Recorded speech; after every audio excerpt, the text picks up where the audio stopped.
back to Mastering Risk. I am your host, Dr. D. Today we are going to talk about 3 downstream risks and what you can do about it as a small and medium business owner in the middle of a Gulf conflict. So sit back, grab yourself your favorite beverage.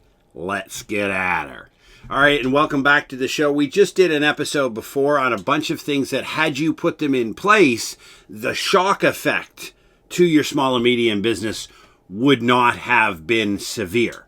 And I'll link that down in the show notes. It's just the previous video here on YouTube or the previous podcast on whatever your favorite app is.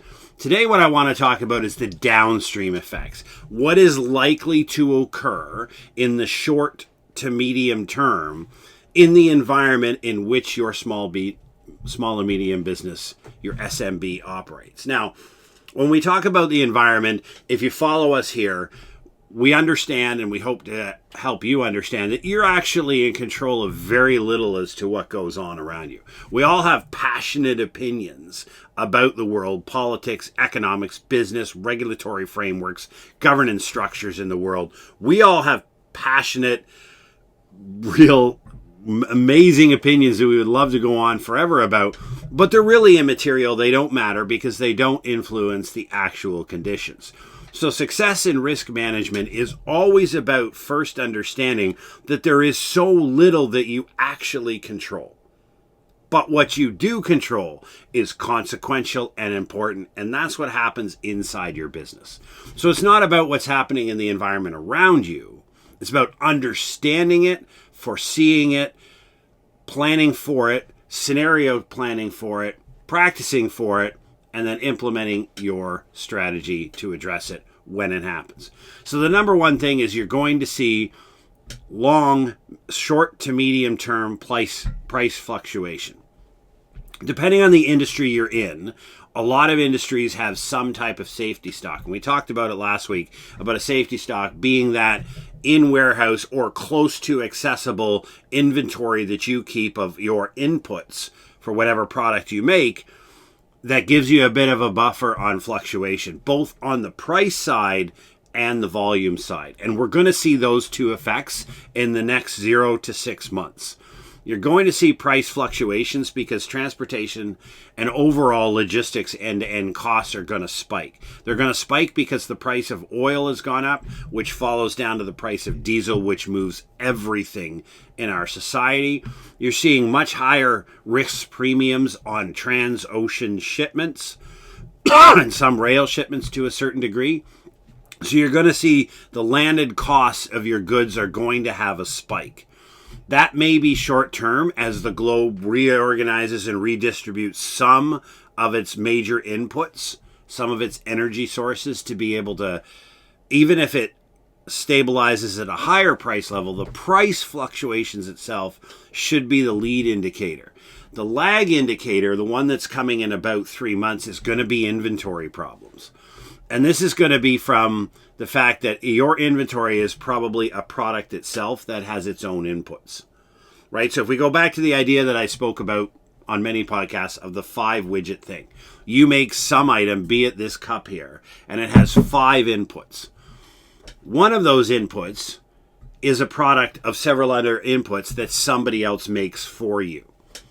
As the effects of the reduction in frequency and volume of shipments that happen for goods around the world, you're going to see shortfalls in certain pieces of equipment. So what you're going to start seeing is first tier and second tier suppliers in your supply chain are going to start seeing issues with their ability to meet your contractual arrangements. And it's going to be a lag indicator because, again, safety stock exists in most companies. So for the first short period of time in the midst of the conflict and the effects of the conflict, most of the suppliers will be able to meet your short-term contractually demanded purchase orders. Then we're going to run into a problem. The challenge that we have at that problem is as the scarcity presents itself in the marketplace, we know from basic economics, scarcity equals price fluctuation. As the supply falls on the supply-demand curve, what happens? The price point goes up. And so I will start to see an increase in the price, not due to directly due to the oil prices, but due to the crisis itself. So you're first going to get a price shock from the actual logistics and transportation issue. You're then going to get, which is a market-driven thing, you're then going to get the supplier-driven price shock. And so because of that, the next short to medium term, over the next 0 to 6 months, is going to see significant upward pressure on your input prices. So what can you do about that? And we talked a bit about it last week when we talked about designing contractual arrangements that allow for some flexibility in volume. But more important is your redundancy. And this is a supplier that, for example, we'll go back to the 5 widget. Here's my cup. It's made up of 5 pieces. I get those 5 pieces from 10 suppliers. So every little piece. So if we take the lid to this Yeti mug and it has the magnetic part to it, I have 2 suppliers giving me this lid. Okay? One may be actually a bit cheaper, so you would think, let's go all in with the cheaper one. No. What you do is you pay a slightly higher price point for the second supplier of the lid, and you have regular ongoing contracts with both the lids. Now, what you also do, if you're able, and this takes a bit of planning, is you make sure that those 2 suppliers that build those lids are actually located in 2 separate geographical locations. So you not only get location diversity, but you get diversity of suppliers. So, for example, the inputs to build that lid in the United States of America may cost higher per unit. The lid made in Vietnam may cost less per unit. All of a sudden, the cost in Vietnam is going to spike, and the spike in the cost in America will be less. And so you have 2 different regional suppliers of the very same identical product, both with perfectly fit to your Yeti mug performance or your Yeti mug product. And because of that, you diversify. If you don't have the ability to do that, and there is certain businesses that have, I need this item from this supplier and there's no other place to get it, you can then think of longer supply, longer safety stock. Now, safety stock comes with a cost, right? You have to store it, you have to heat it, you have to light it, you have to stock take it, you have to man it, you have to secure it. All of these things are additional costs to holding inventory. And holding inventory means you have to own structures, or you can rent temporary shelters. One of the really neat things that has boomed in is the self-storage industry. And I know a lot of small and medium business owners are using this boom in the self-storage industry. Some of them are actually running their business out of a self-storage locker. But some of them are using self-storage locker for temporary holding of inventory. So, for example, it makes sense for me to buy 5,000 lids at a time, vice 100 per purchase order. So I'm going to buy 5,000. I'm going to rent a short-term locker to put the 5,000 in, etc. This may seem minuscule, but it's designed to give you an idea. The same principle works if you're a $10 million top-line company, a $15 million top-line company with 50 employees. The principle of your inventory management doesn't change. It is a risk control against to help you mitigate against significant shock in the supply chain industry. So the first one is just that. You're going to get some price hikes. They're going to come from 2 separate variances, 2 separate vectors, and they're both going to be sustained. And likely, it's going to stay high. Because let's be clear. Rarely do people drop prices after price spikes. Or if they do not drop them to pre-spike levels. They drop them if the price level went up 50%, most sellers will drop it 20% and say, see, we're just recovering and giving you back some of the costs. But that 30% gap, they're just going to eat as profit. And this is just standard what happens in business. So that's your first idea. The second downstream effect is going to be something really interesting, something really scary. Cyber warfare.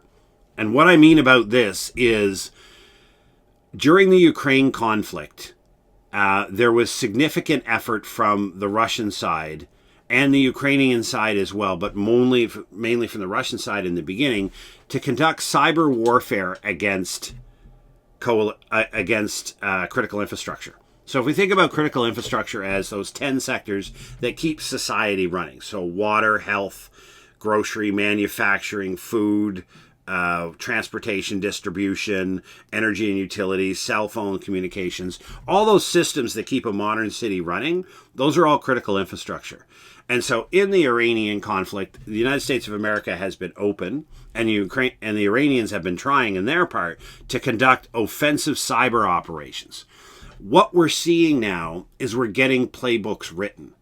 We're getting playbooks written on how to take down critical infrastructure inside a Western society, inside a modern society. So as much as you think parts of the MENA region may be backwards, no, they're functioning as a modern society when it comes to critical infrastructure, the modern connectivity. And so it's a breeding ground for hackers who want to give it a try, because there's a lot of top cover right now.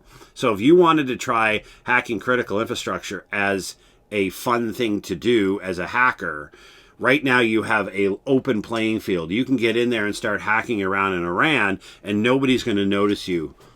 Nobody's going to be paying attention to the little work that you're doing. So I believe that we are going to see a downstream effect inside North America and inside Western countries at an increased frequency of cyber attacks on critical infrastructure.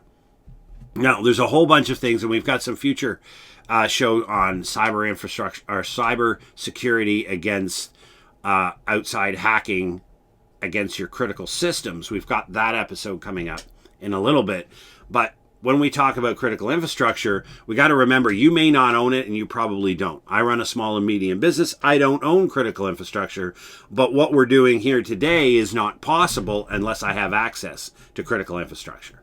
And so we get back to the principles of preparedness, which is basically look at your world, look at the 10 sectors of critical infrastructure here in Canada. The United States of America has them listed as 16. It doesn't matter which list you use.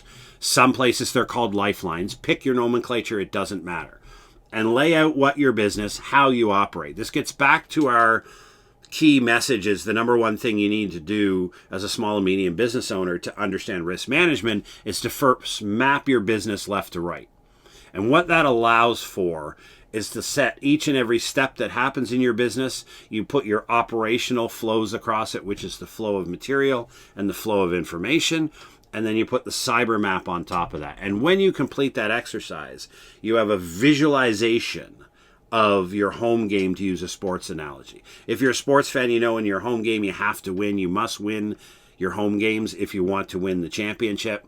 So because of that, you need to understand that end to end. Because what it shows is then you can ask the question, here's my end to end. What happens when I don't have access to the transportation system? What happens when I don't have access to cell phone or internet communications? What happens to my system when the power goes out? And then you can look and follow that process of where the cascading failures would be and say, okay, what are the options that I have available? What can I do to mitigate against a potential out? Most of the time, we ask people to start with the power.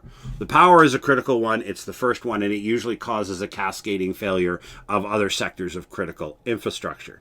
So if you look at what does your world look like for your small and medium business when the power goes out, what does that look like? How do you intend to continue operations? How would you continue operations?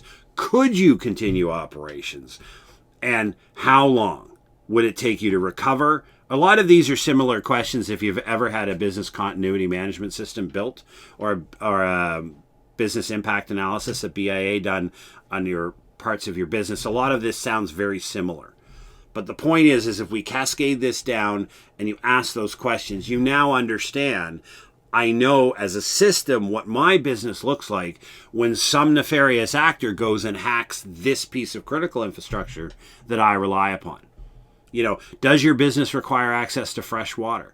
Well, if you don't use fresh water or purified water in some form of process, then what does it look like for your business building when the water's shut off? And they're not complex questions, and I designed this specifically not to be complex because risk management is not difficult to understand. It's not difficult to embrace, but it is a leap of faith to embrace the culture. So that's the number two thing that I really think is coming, is an uptake and sustained attack on the critical infrastructure, the systems upon which your business relies. And I'll give you the final example for this. I have 3 internet systems. I have 3 internet providers in my business between cell phone, home internet, etc. So the odds of all 3 going down are not 0, but they're pretty close to 0. But the odds of somebody taking one network down, reasonably high. They take it down, I switch everything over to this one. They take that down, I switch everything over to the third one. If all 3 are simultaneously taken down and they remain down, all of my customers are off too. So all of my clients are offline. So the odds are business is not getting done anyhow. So that's the second one. We move to the third one, is a concept in supply chain management and logistics called nearshoring or friendshoring. And so this is a fallout of globalization. Now, I know there's a lot of politics involved in the discussion as to whether globalization is dead. Depending how you decide to frame globalization, I believe globalization as a concept of the oceans are free to ship whatever you want, wherever you want, unfettered access to shipping, and you have therefore unfettered access to markets around the world to buy all the things that your country would need. That was globalization under reasonably fair trade arrangements between countries. That is gone. What has emerged, and not directly related to the conflict, but it is demonstrated when we look at international shipping. You take the Strait of Hormuz, and now the Houthi rebels are threatening to close off the access to the Red Sea across from Djibouti. If you close those 2 access points in the world, you have significant impact on the amount of shipping that happens, and the type of goods, and the oil that moves. And we know when oil prices, we spoke about it earlier, they shock all the input prices. So nearshoring and friendshoring. Friendshoring is placing your manufacturing in a country that is friendly to your country. Not to you, but to friendly. So for example, if you are a small and medium business owner in the United States of America, and you decided to and you wanted to, for whatever reason, offshore your manufacturing. Friendshoring means you're going to take considerable effort to ensure that where you buy from has a friendly political and economic relationship with the United States of America. And there are a number of ASEAN, ASEAN, ASEAN, I get that acronym wrong all the time, the Asian group of countries. There are a number that have very strong and positive economic and political relationships with the government of the United States of America. That would be friendshoring. That would be taking the intent to ensure, because what it does is the instability in the politics and the instability in the economic markets are mitigated because of standing trade agreements. Once trade agreements are fixed and accepted by both countries, then you have a stable trading relationship and goods will move across that. That's friendshoring. Regional shoring or nearshoring is saying, okay, I have a small and medium business in North America. I'm happy to have something built in Mexico, or I'm happy to have something built up here in Canada. It's regional, it's close by, it's insulated from most international conflicts. It has strong transportation networks, and there may be very good reasons why manufacturing a good or buying a good, a piece for my Yeti mug, for example, of the concept of the 5-widget item, getting it from a factory in Mexico or Canada may have benefits from getting it in a factory in the United States of America, but I'm going to regional shore. Now, the one in, for example, the Asian factory may have a lower price point, but there's a risk profile with that. The higher price point may be in Mexico, but there's less of a risk profile. And as a business owner, that's what I talk about when I diversify your supply chain. You're going to buy lids from both those suppliers, and you're going to bring them in and integrate them. So if you have any significant failure in any one of those, you still get your lids for your Yeti mug. You still can produce your Yeti mug, and you can still make millions. The whole point of it is understanding that where you pick your suppliers, where you pick the key points of your supply chain, have a much more important value now than they used to.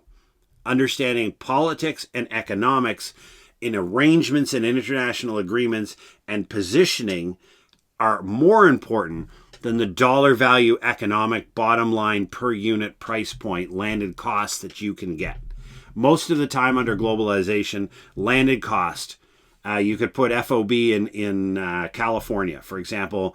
San Francisco FOB was your landed cost price point, right? That's where you registered your costs, and everybody was compared of the FOB there. Whether you were dealing with a Chinese factory, a Vietnamese factory, Bangladesh, Malaysia, it didn't matter. It was all FOB in California landed cost.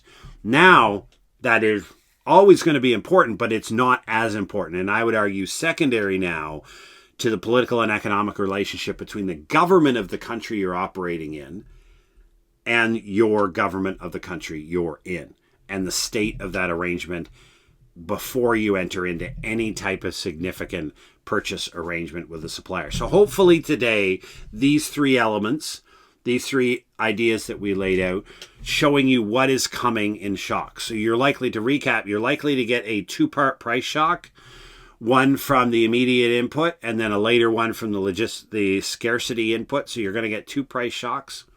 And then you need to mitigate that by looking at your inventory management tools. The second one is, I believe there's going to be an increase of a frequency and severity of cyber attacks on critical infrastructure within Western nations. And because of that, you need to do that mapping exercise to lay out your company, look at all the points, and then assess, hey, where would I fail if this piece of critical infrastructure was disrupted for a certain period of time? And the third one is understanding the importance of friendshoring and reshoring, and the confidence, not just the price point, but the confidence in the ability to deliver. All of these things put in place mitigate risk. We know, and we say it all the time here at Mastering Risk, that you cannot reduce risk to zero. It is an absolute impossibility. But what you can do is mitigate risk to lower the potential of the harm, and then when the harm does occur, because eventually it will, the harm is at a lesser degree to your bottom line and your economic viability as a small and medium business owner. And so thanks again for joining us here on the YouTube or on the podcast. We appreciate your feedback. Drop any comments you have down below. Drop an email to me. Drop over to our website at www.preparednesslabs.ca. There's a contact form there. Follow everything. We'd love to hear your comments and feedback. Take care.